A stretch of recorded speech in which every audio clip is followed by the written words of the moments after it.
Hello, viewers, and welcome to another episode of Speechless. I'm your host, Nathaniel Rosenberg, and today we'll be debating the issues that matter. On tonight's show, we cover a diverse pool of topics, including the need for R-rated superhero movies, a campus student on-campus housing, and the recent Airbnb debacle. Let's get ready for a fierce fight. Ready, set, speechless.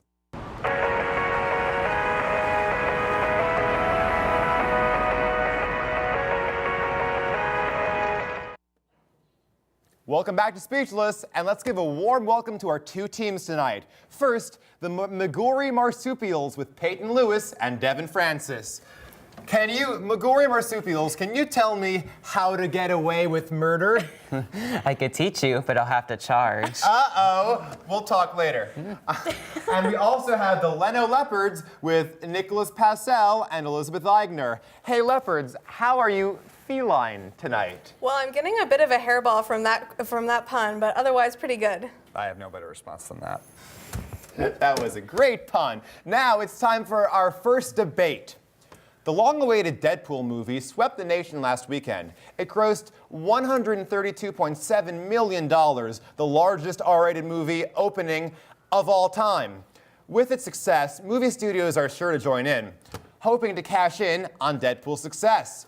But will more superhero movies that are more mature water down the product, or is rated R the future of the superhero genre? Let's chat. What do you guys think? I certainly hope it's not the future of the superhero genre. Why is that? It's a stab in the back to the majority of people who love superhero movies, i.e. kids and teens.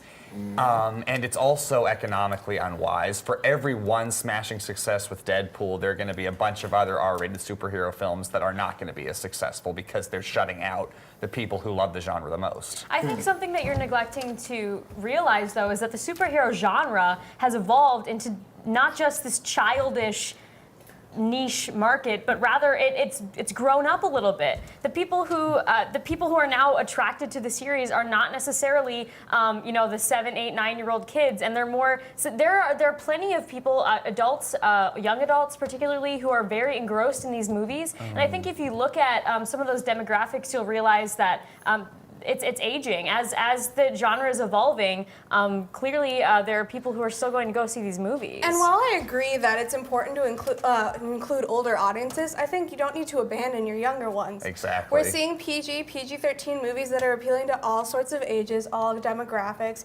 You don't need to be crude, and you don't need to be gratuitously violent in order to connect to all ages. But I think that's something that Devin and I want to say particularly is just because some R-rated movies, superhero movies exist, that doesn't necessarily mean that the more childish, quote-unquote childish PG, PG-13 rated movies aren't going to exist. I mean, look at like this upcoming year. We might have had Deadpool that was R-rated, but we also had Big Hero 6 that was meant for the children, and it was also a superhero. A couple straw man arguments that we have to deal with here. Number one, no one ever said that the more childish ones won't continue to exist, and no one said that the market is just 8 and 9-year-olds. What we're saying is that we shouldn't abandon those markets. But I think that what we're saying is that clearly, given an opening weekend of over $100 million, there's a market for R-rated superhero. Yeah, but we look movies. at other movies that are as equally gratuitously violent as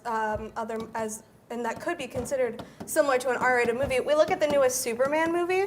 That movie failed on nearly every level. Production, CGI effects, everything. It was a terrible movie. And so I think while we are going to get some Deadpools that are great, some, R-rated movies that are phenomenal, we're going to be overwhelmed with cheap Man of Steel rated R? It wasn't rated R, but it's because they changed some certain features of the movie in order to appeal to a PG-13 audience. I think that's So what Man the of Steel was problem here. PG-13. I think that's what the problem here in not allowing these superhero movies to be rated R is that they are limited in what they can do because they have to fit this PG-13 rating. If they're given the R rating, they can have as most. I think they have more creative freedom. freedom to tell stories that are clearly appealing to a vast demographic of I people. mean, how limited are they really? I mean, you have the Avengers, which is just a lot of fun. You have the Dark Knight trilogy, which is actually quite mature and quite dark. You can still make those movies. However, all we're saying is there's clearly a market for R-rated superhero movies, and if you put more money toward the creation of those movies, clearly we've seen that one of them can succeed. One of But we them, have it's a one fluke, example. though. It's a single example. I think if we look at the history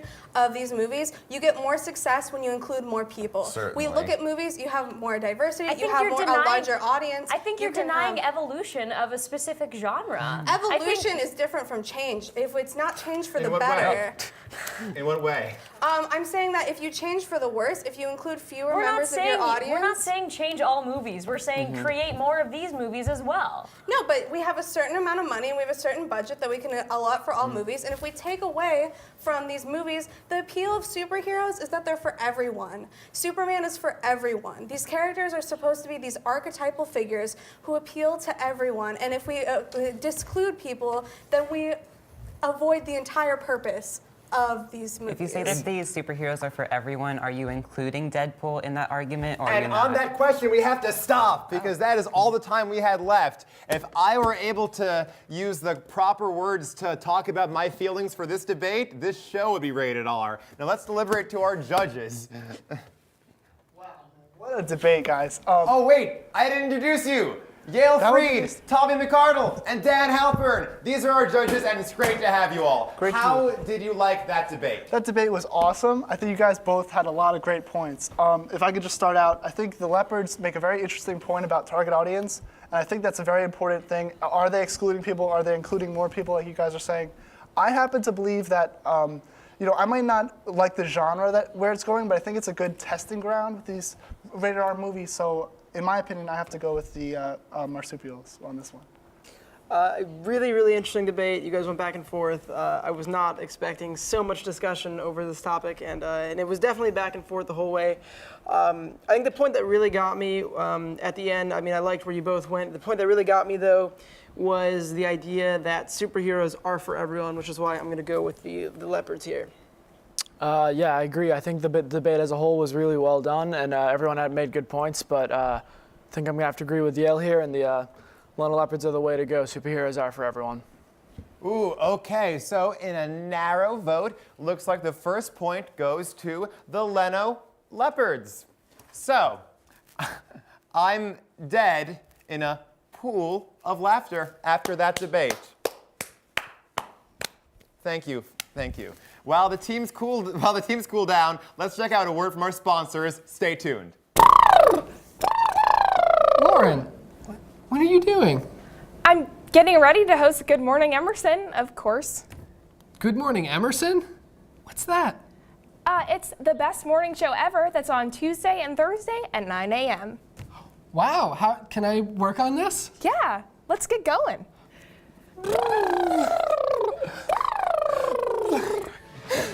Red leather, yellow leather, red leather.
And we're back. Let's get ready for the second debate of the night. Boston is home to over 100 colleges and universities. With so many students in the area, Mayor Marty Walsh has cracked down on illegal off-campus housing practices and insisted that schools build more on-campus housing for students. Should students be afforded more area to live on campus, or is it better to move off campus after a few semesters of school? What do you guys think? Look, you can move off campus if you want after a few semesters of school, but it's a general tradition of college, I believe, that you are provided housing. And there are a lot of negative consequences to students being forced to live off campus, including a lot of clashing with the neighbors, which happens all the time. I think So- something that we really want to stress here is that when you're talking about Boston's mayor sort of forcing schools in the area to build more housing, you're talking about a government agency saying to private not-for-profit institutions that they have to invest their own money into building and renovating property that can be very expensive. We're talking downtown Boston here. And who's going to end up paying for it? It's going to be the students. And it's going to be the students, it's going to be the students who are matriculating now. And it's going to take how many years for these buildings to be built? And the people who are going to end up paying for it, students here who are here now, are not even going to end up living in those dorms. I think it's ridiculous for a government agency to say that a private institution has to spend their own dollars on providing on-campus housing for students. I think that's ridiculous. I think students, you pay for college, and an enormous amount of what you're paying for is going to future buildings and future things, and that's a thing that you accept when you go to college. I think it's a great opportunity for students.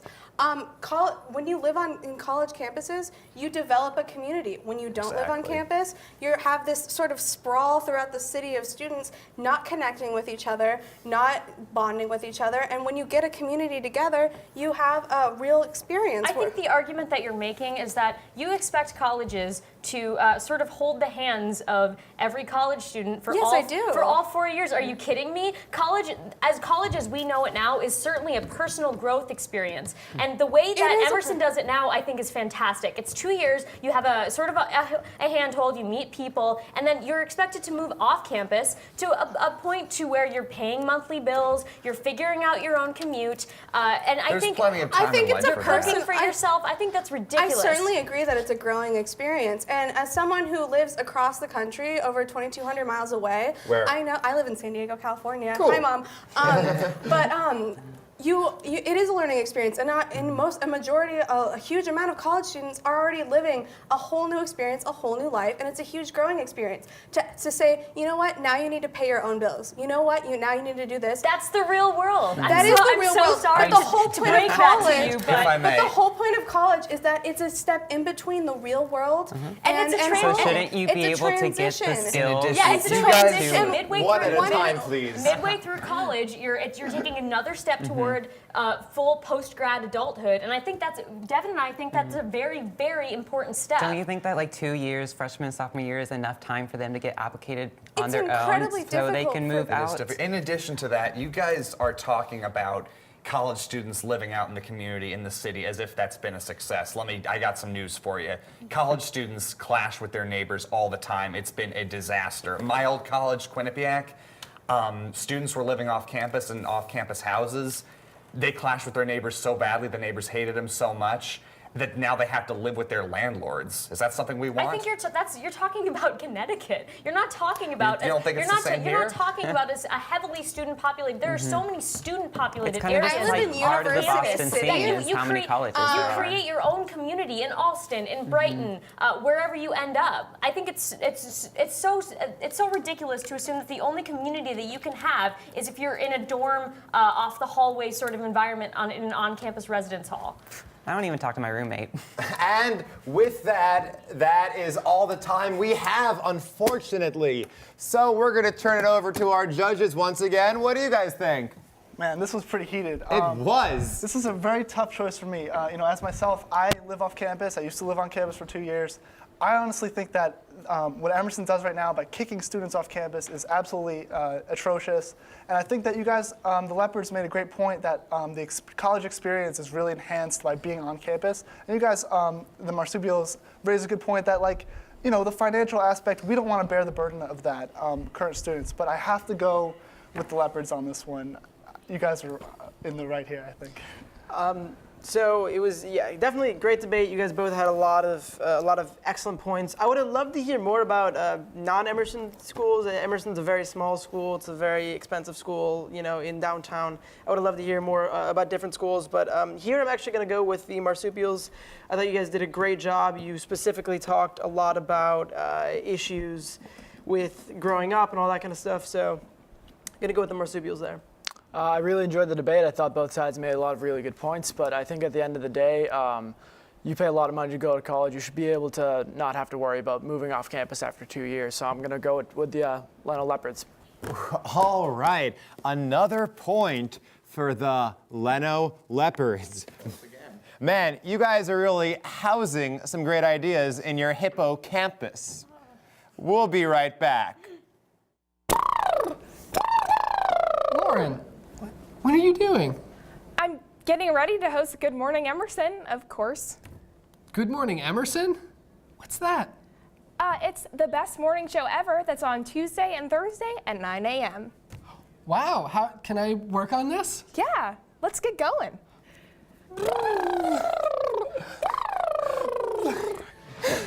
Red leather, yellow leather, red leather.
As we wind down, we arrive at our last debate topic.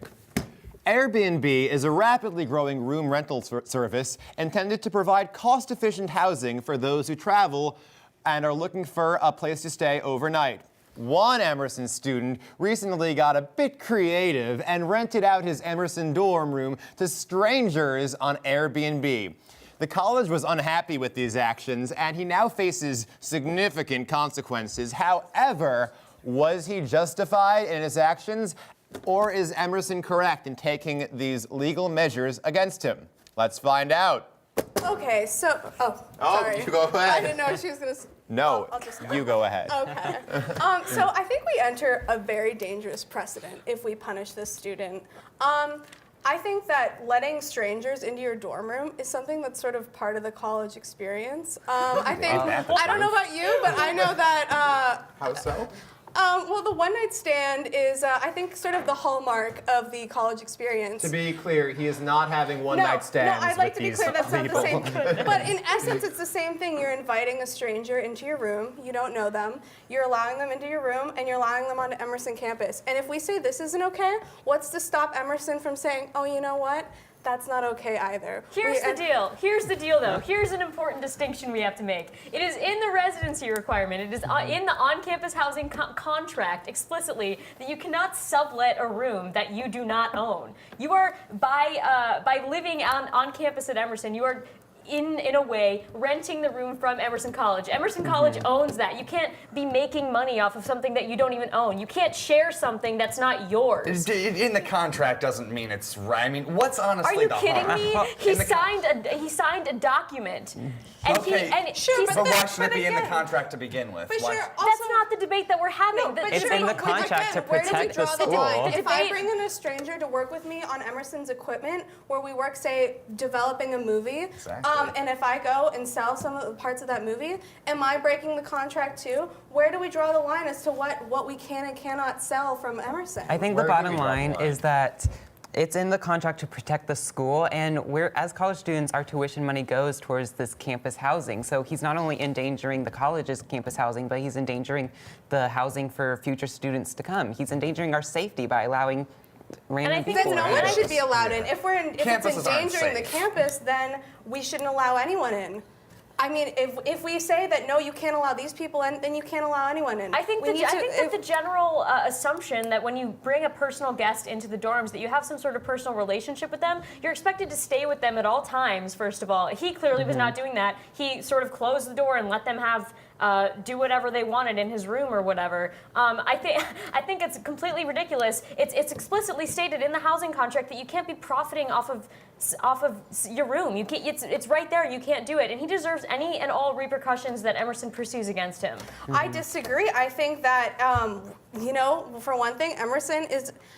We're all about breaking rules. We're all about the entrepreneurial creative spirit. And if we punish the student, if we say, you took this slightly farther than it needed to go, you took this, you said, well, we already allow strangers if you sign them in to go on campus, and you said, wow, I'm going to do something creative and profitable off of that, and we punish that, we ruin the spirit of Emerson. Okay, here's the thing. Here's the precedent that you're really setting. By allowing him to go off without any sort of repercussions, you're basically effectively teaching every student at this college that when you leave this school, you can break the law. If you break the law in a creative way, then you don't deserve any sort of legal What are repercussions. repercussions and punishments really about? They're about the level of harm. What harm did this student cause? He brought strangers into campus.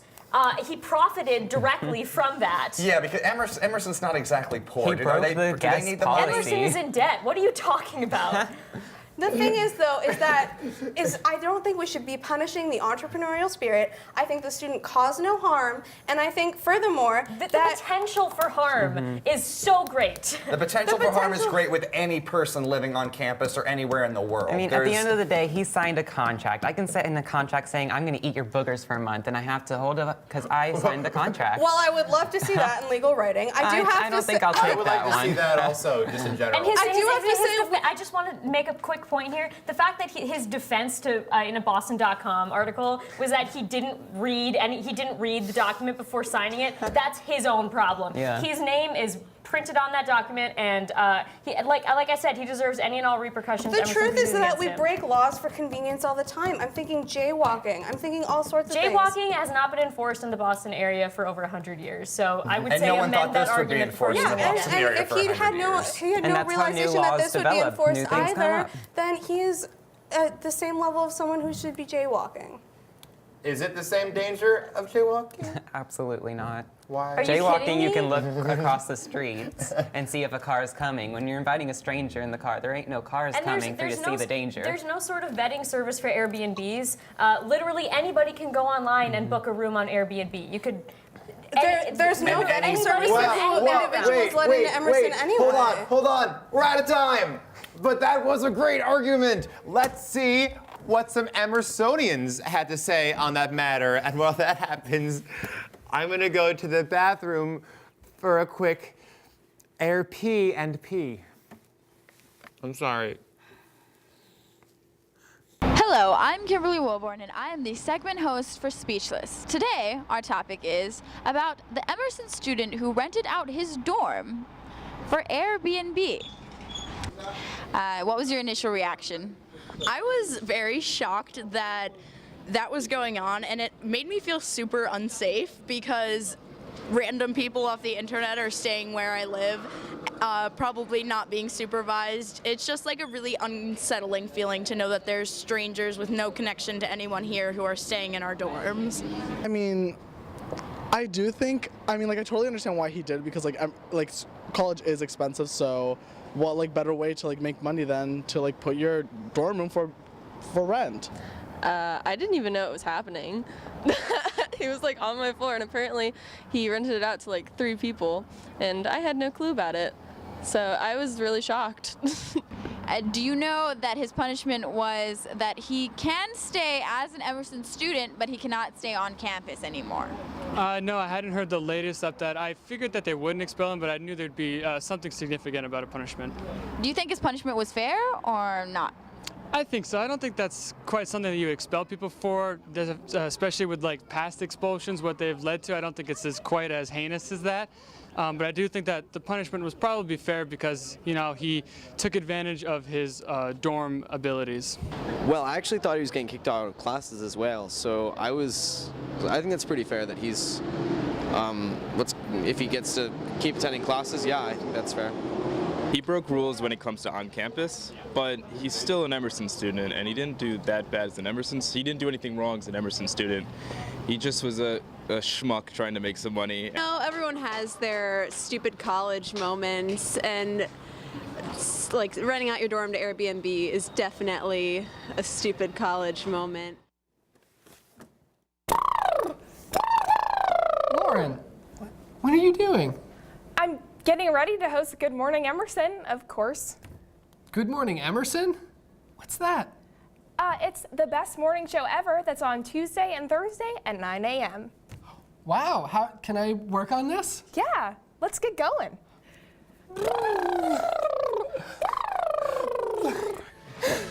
Red leather, yellow leather, red leather.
Welcome back. And finally, let's see what our judges thought of that last debate. Judges? Right? Let's talk about this young man, okay? He was doing something very entrepreneurial, very out of the box, but also something that's illegal. And, the marsupials, you guys brought up those great points. Like, this is ridiculous. You can't do this. You're selling something that we, the students, are paying for. And as much as it's honorable to do creative things and break boundaries, gotta go with the marsupials. You guys are right. You shouldn't have been able to do it. Really impressed that the leopards were able to put together an argument at all. You had some creative points, but I gotta go with the marsupials here. You had excellent points. You were pretty clear. You didn't really leave a whole lot of room for discussion there. You broke the rules, and when you break the rules, you get punished for it. There were some creative arguments there on both sides. I love Jay Leno. I love leopards, but it's going to be a clean sweep for the marsupials here.